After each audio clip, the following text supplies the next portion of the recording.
Welcome to my first video on my new YouTube channel, Catching with Silas Ray. I'm here today discussing with myself some of the tips that we use crappie fishing, both in clear and muddy water. We're going to talk about the colors of jigs we use, the jig heads, maybe even the fishing line. My guest today is Silas.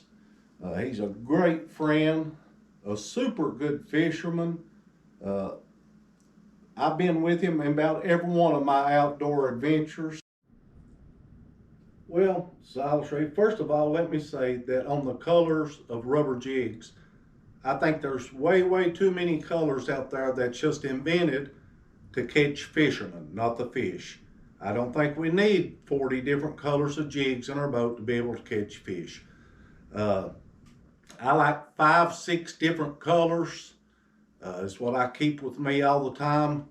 For clear water, I like the monkey milk, I like the electric chicken, and I like the bluegrass. That's my 3 go-to colors right there. If I'm fishing muddy water, I like a dark blue with chartreuse, black with hot pink, or some dark color that'll silhouette against the muddy water there.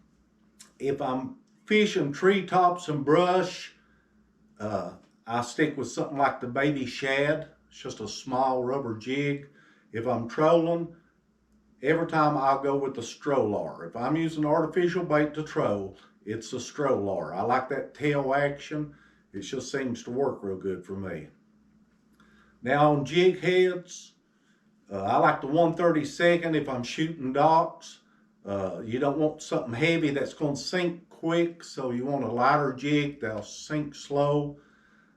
Any other time, 1/16, 1/8, depending on how deep the brush or the fish are holding, is kind of my go-to weights there. As far as the line, I used Mr. Crappie for years, and I still like Mr. Crappie line.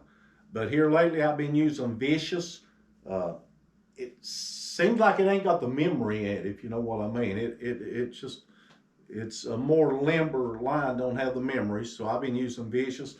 I use 6-pound test anytime I'm fishing for crappie, Silas, anytime.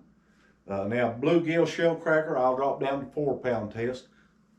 I've never found that crappies line shy. I don't think that the difference between 4 and 6-pound line is going to make a bit of difference on the fish, scaring the fish off, but it's going to make a difference on getting them jigs back up out of them treetops and stuff.